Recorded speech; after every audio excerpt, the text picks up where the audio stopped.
Hello students, स्वागत है आपका मेरे यूट्यूब चैनल इम्प्रूव एजुकेशन 247 पर।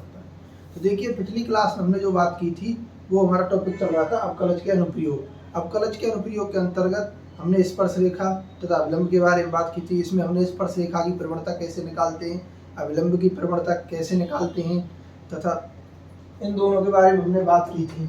इन दोनों की स्पर्श रेखा का समीकरण क्या होता है, अविलंब का समीकरण होता है। तो इन सारी चीज़ों की बात हमने पिछली क्लास में की थी। आज हम थोड़ा उससे आगे की बात करते हैं। देखिए, आज हम जो बात करेंगे वो करेंगे स्पर्श रेखा की लंबाई कैसे निकालते हैं, अविलंब की लंबाई कैसे निकालते हैं, अधोलंब क्या होता है, अधोस्पर्शी क्या होता है तथा इनकी लंबाई कैसे निकाली जाती है। तो देखिए, आज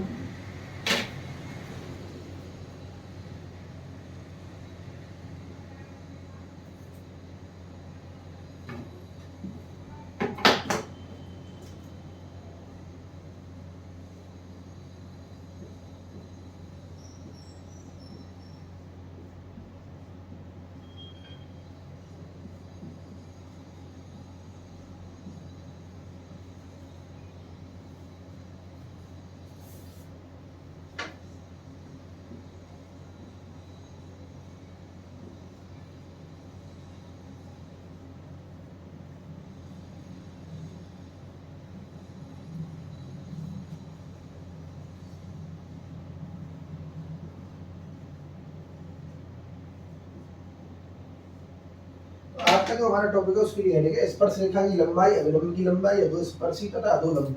ये चारों क्या होते हैं तथा इनकी लंबाई कैसे निकालते हैं।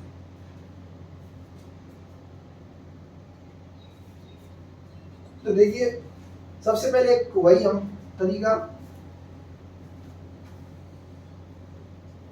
हमारे लिए कर्व दे रखा है। ये कोई कर्व दे रखा है y बराबर एफ ऑफ एक्स, यानी कि कोई हमारा कर्व है y बराबर एफ ऑफ एक्स। ये कोई पॉइंट है P,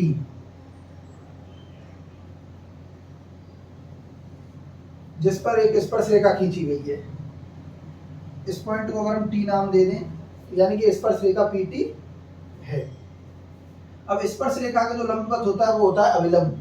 तो यानी कि देखिए, ये क्या हो गया, अविलंब, क्योंकि अविलंब हमेशा स्पर्श रेखा के कैसे होता है, लंबवत। ये एक स्पर्श रेखा है PT, ये इसके लंबवत अविलंब है। इस अविलंब को हम क्या देते हैं, नॉर्मल कहते हैं इसको इंग्लिश में, इसलिए इसको हम n से रिप्रेजेंट कर देते हैं। तो PN क्या है, अविलंब। अब देखिए, पॉइंट P से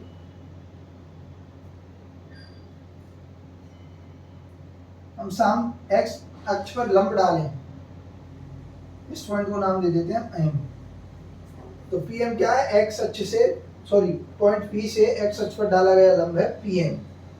तो इसके माध्यम से हमें इन सारी चीज की, स्पर्श रेखा की लंबाई, अविलंब की लंबाई, अधोस्पर्शी तथा अधोलंब, इन चारों की लंबाई फाइंड आउट करनी है। तो देखिए, अगर इस कोण को हम क्या कहें, साई।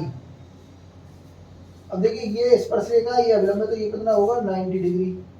अब ये 90 है, ये साई है, ये भी 90 है, क्योंकि PM एक्स अक्ष पर क्या है, लंब। ये 90, तो इन दोनों का योग भी 90 होगा। तो ये क्या हो जाएगा, 90 माइनस साई।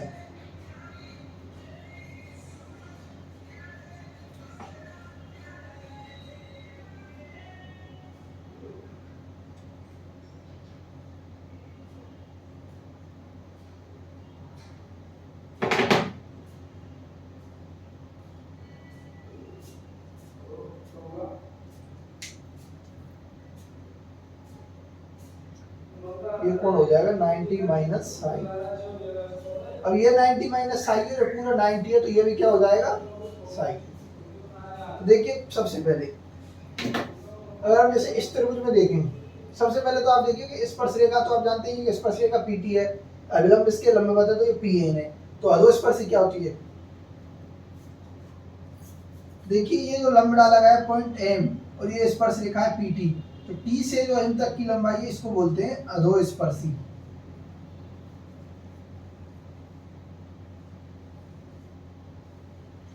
इसी प्रकार अविलंब है PN, तो N से M तक की लंबाई को क्या बोलते हैं,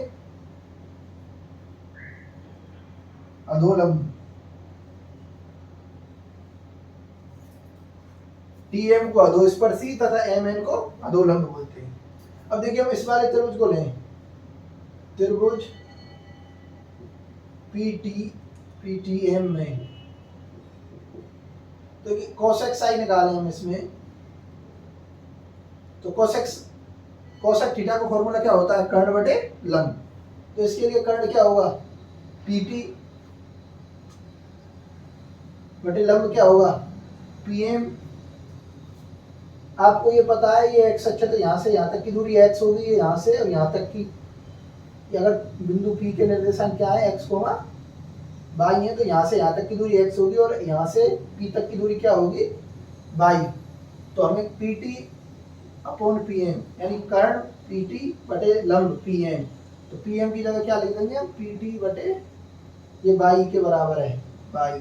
यहाँ से जो पी टी आ जाएगा वो आ जाएगा बाई कोसेक साई।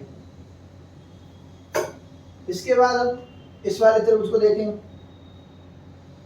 तो ये साई है, तो यहाँ से हम सेक साई का मान अगर निकालें, अब आप ये बोलोगे कि सेक साई और कोसेक साई क्यों, क्योंकि देखिए हमें चाहिए स्पर्श रेखा, अभिलंब, अधोस्पर्शी और अधोलंब, चारों चीज निकालें। पहले हम जैसे स्पर्श रेखा निकालेंगे तो हमें दो ऐसी भुजाओं के संबंध देना जिसमें हमें कम से कम एक की वैल्यू, ये तो हमें निकाल दी, तो पीटी तो हमें लेनी पड़ेगी कर्ण, और ये क्या है लंब, तो इसकी वैल्यू हमें पता है कि वाई है, इसलिए इन दो भुजाओं को लगा करके हम फॉर्मूला बनाते हैं कि पी कोसेक साई इसलिए दिया हमने, पीटी अपॉन पीएम बराबर पीटी अपॉन बाई, तो पीटी बराबर बाई कोसेक साई।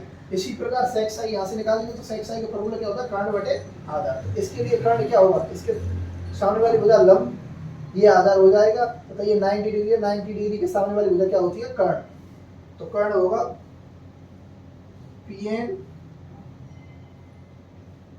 बटे आधार क्या है, पीएम, पीएन बटे, और ये आधार किसके बराबर है, बाई के, तो यहाँ से जो पीएन बराबर हो जाएगा वो हो जाएगा बाई सेक साई। इसी प्रकार क्या आगे चलते हैं देखते हैं।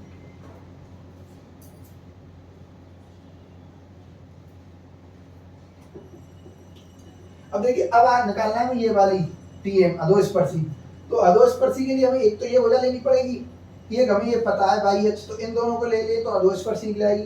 तो देखिए लंब और आधार में क्या संबंध होता है, टेन का, तो यहां से हम ले लें टेन साई,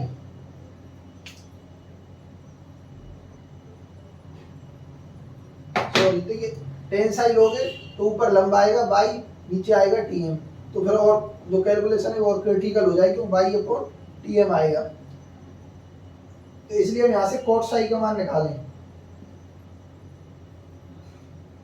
तो कोट साई क्या होता है, आधार टीएम अपॉन लंब, लंब क्या है पीएम, टीएम अपॉन पीएम कितना है बाई, जैसे जो टीएम हो जाएगा वो हो जाएगा बाई कोट साई।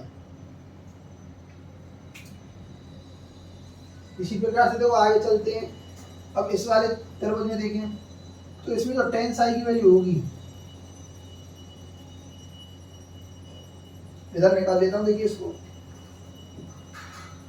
इसमें जो टेन साई की वैल्यू होगी, तो टेन साई का लंब बटे आधार, तो लंब क्या होगी, कौन ये जो एंगल है न्यून कोण इसके सामने वाली भुजा एम एन अपॉन आधार क्या होगा पीएम, एम एन हमें निकालना है, पीएम की वैल्यू है बाई, और ये किसके बराबर चल रहा है, टेन साई, तो एम एन बराबर हो जाएगा बाई टेन साई। देखिए आप इसको लिख भी सकते हैं, नोट भी कर सकते हैं।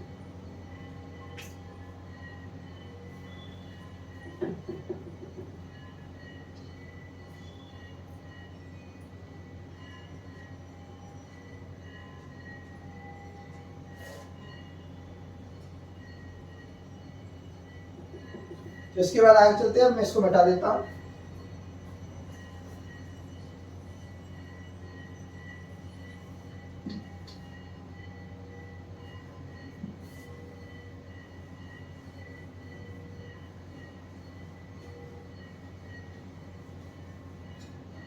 तो देखिए हम एक चीज हम जानते हैं कि टेन साई यानी टेन थीटा बराबर जो प्रवणता होती है वो होती है D Y over D x.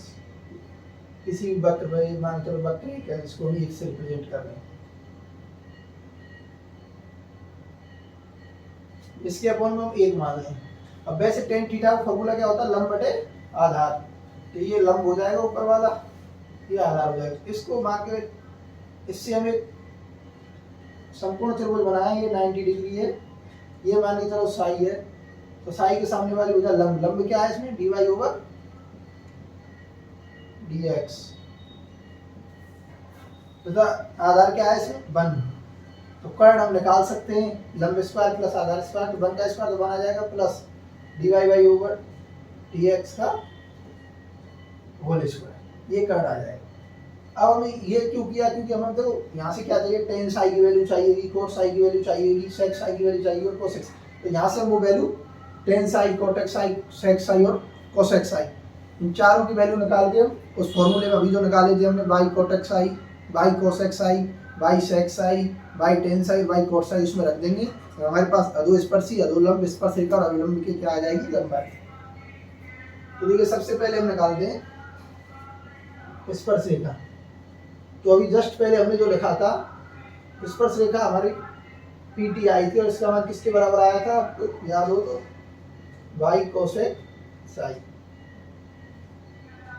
Cosec Sai क्या होता है, कर्ण बटे लंब। तो इसमें कर्ण क्या है, ये रहा,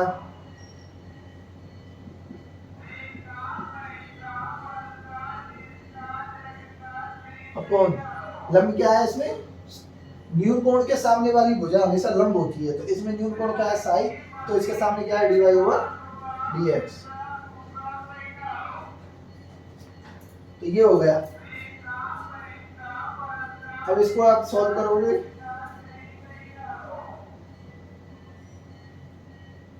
जैसे इस प्रकार से भी लिख सकते हैं, क्योंकि इसको ऊपर ले जाएंगे dx ओवर dy हो जाएगा, इसको अंदर ले जाएंगे तो dx ओवर dy का होल स्क्वायर आ जाएगा यहाँ, और इसमें जब वो भाग देंगे इससे, सॉरी गुणा होगा dx ओवर dy का होल स्क्वायर, तो कट जाएगा आपस में, तो वही बन जाएगा। तो ये बात बचेगा बाई रूट में 1 प्लस dx ओवर dy का होल स्क्वायर, ये क्या आ जाएगी, हमारी स्पर्शरेखा की लंबाई।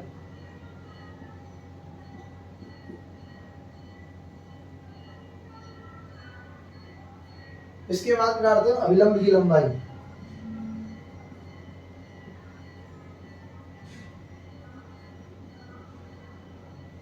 तो देखिए इसमें अभिलंब क्या है, Pn। तो अभिलंब अभी हमने निकाला था वो किसके बराबर आया था, Pn। Pn आया था बाई सेक साई। या बाई सेक साई बराबर क्या होगा, सेक थीटा बराबर होता है कर्ण बटे आधार। तो सेक साई क्या होगा, यहाँ कर्ण क्या है, 1 plus d Y over D x का होल स्क्वायर, ये भी किसमें, अंडर रूट में, अपन आधार क्या है 1। तो बाई की जगह बाई रखा, सेक साई की जगह कर्ण बटे आधार। आधार एक है, इसको लिखो या मत लिखो एक ही बात है, क्योंकि एक से कोई फर्क नहीं पड़ता बाहर देने में या गुणा करने में। तो ये आ गई अभिलंब की लंबाई। अब इधर देखते हैं, अब निकालेंगे अधोस्पर्शी की लंबाई।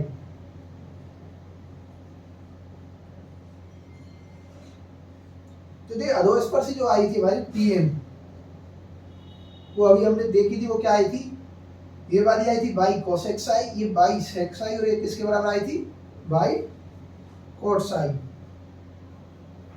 तो बाई को तो बाई रहने दिया, कोट साई वहां से कैसे निकालेंगे, कोट थीटा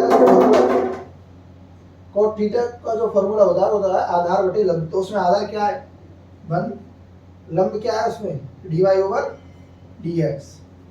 तो इसको हम इस प्रकार से लिखते हैं y D x over D y. ये क्या आ गई हमारे पास अधोस्पर्शी।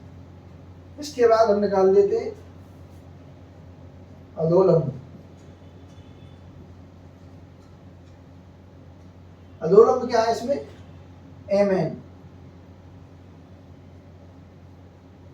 mn किसके बराबर आया था, हमारे पिछली जो स्लाइड थी उस पर हमने जो देख रहे थे वो था बाई टेन साई बराबर बाई टेन क्या होगा, लंब बटे आधार। लंब क्या है, D Y over D x. तो ये चारों चीज हमारे पास आ गई। स्पर्शरेखा की लंबाई आई हमारी बाई अंडर रूट में 1 plus d x over D y का होल स्क्वायर। इसके बाद हमारे पास अभिलंब की जो लंबाई आई वो आई 22 एक्स आई, अब बराबर होता है बाई अंडर रूट में 1 plus d Y over D x का होल स्क्वायर। फिर आई अधोलंब की लंबाई एम एन बराबर y d Y over D x, और अधोस्पर्शी टी एम बराबर बाई कोस आई, या फिर बाई कोस आई बराबर y 1 upon d Y over D x. जब इसको उल्टा कर देंगे तो y D x over D y. ये चारों चीज की हमारे पास लंबाई आ गई। तो मेनली आपको ये चारों चीज याद रखनी थी कि अधोस्पर्शी क्या होती है, अधोलंब क्या होता है, स्पर्श रेखा क्या होती है और अभिलंब क्या होता है। तो सबसे पहले ये थी हमारे पास स्पर्श रेखा पी थी, उसके लंबवत जो होती है वो होता है अभिलंब, यानी कि ये बिल्कुल इसके लंबवत हमने खींचा पी एन, ये अभिलंब था। और पी से टी पॉइंट को मिला दिया तो ये देखिए टी और एम, पी से यहाँ लंब डाला गया एक्स अक्ष पे तो पी एम हो गया वो। तो टी एम क्या था हमारे पास अधोस्पर्शी, और एम एन क्या था अधोलंब। तो इन चारों की लंबाई के बारे में हमने बात करी।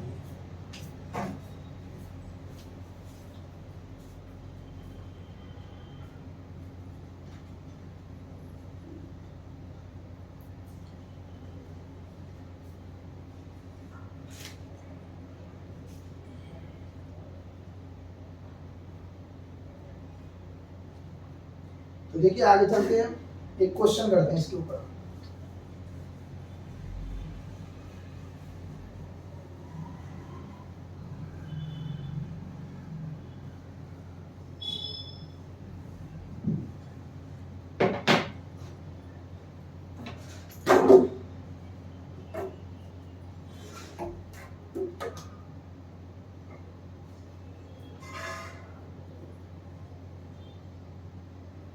थीटा बराबर पाई बाई 2 पर एक्स बराबर ए थीटा प्लस साइन थीटा तथा पाई बराबर ए 1 माइनस कॉस थीटा, ये दो वक्र दे रखे एक्स वाई हो। तो स्पर्श रेखा तथा अभिलंब की लंबाई बताओ।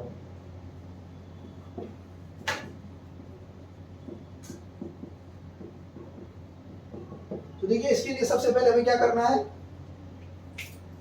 तो हमने वो फॉर्मूले लिखे थे, वो फॉर्मूले याद होने चाहिए कि स्पर्श रेखा की लंबाई का फॉर्मूला क्या था, अभिलंब की लंबाई का फॉर्मूला क्या था। तो उसमें जो स्पर्श रेखा की लंबाई का जो फॉर्मूला आया था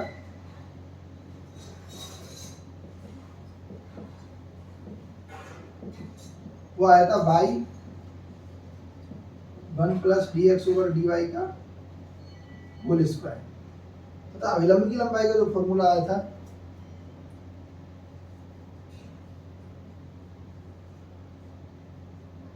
वो आया था वाई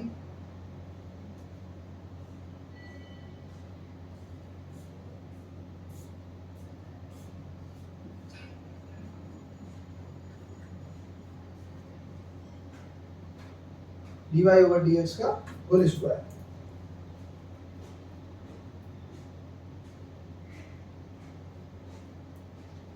तो सबसे पहले अब देखिए हमें निकालना पड़ेगा D Y by D X यार। तो D Y D over D X कैसे निकालेंगे, D Y over D X बराबर D Y over D theta निकालना पड़ेगा upon D x over D theta. तो D Y over D theta निकालने मतलब ए तो कांस्टेंट है, 1 का 0 हो जाएगा, cos थीटा का माइनस sin थीटा, और एक माइनस पहले से तो यहाँ जाएगा sin theta upon dx over d theta निकालें तो ए तो कांस्टेंट है, थीटा का थीटा के साथ 1 होगा, प्लस sin थीटा क्या हो जाएगा cos थीटा, ए से कट जाएगा। इसको कैसे लिख सकते हैं, अब ये बोल रहा है कि थीटा बराबर पाई बाई 2, यहाँ पाई बाई 2 डालो, d Y over D x pi by 2 पर निकालेंगे तो साइन पाई बाई 2 की वैल्यू कितनी होती है 1 upon 1 plus cos pi by 2 की वैल्यू कितनी होती है 0। तो D Y over D X आ गया 1। तो यहाँ से हम D x over D Y भी लिख सकते हैं, वो भी 1 अपॉन 1 यानी 1 ही होगा, यानी इसको उल्टा करना है तो इसको भी उल्टा करेंगे तो 1 अपॉन 1 बराबर 1 ही होगा, क्योंकि d Y over D x हमें डायरेक्ट मिल गया, फिर इस फॉर्मूले में हमें d x over D y चाहिए होता है, इसलिए हमने d x over D y निकाल दिया।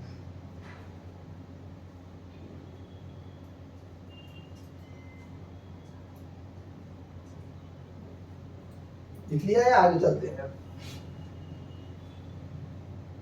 इसको मैं डाल रहा हूँ फॉर्मूले को।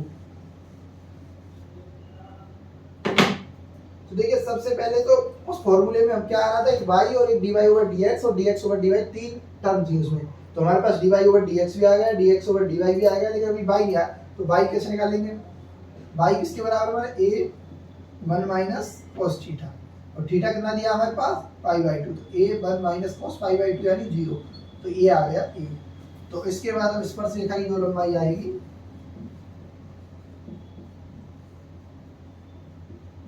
y कितना है? a अंडर रूट में 1 प्लस dy ओवर dx का होल स्क्वायर।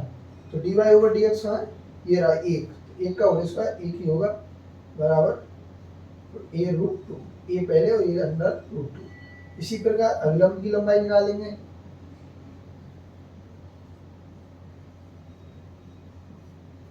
तो ये जाएगी y, तो y कितना है हमारे पास? a अंडर रूट में, यहाँ dx स्पर्शरेखा की लंबाई जो अंडर रूट के अंदर आता है वो आता है 1 प्लस dx ओवर dy का होल स्क्वायर। लेकिन अभिलंब की लंबाई में क्या आता है? dy ओवर dx का होल स्क्वायर, लेकिन यहाँ दोनों ही बराबर है इसलिए कोई फर्क नहीं पड़ेगा। तो यहाँ एक का स्क्वायर एक ही होगा, तो ये क्या आ जाएगी आपकी a रूट 2, ये इसका आंसर।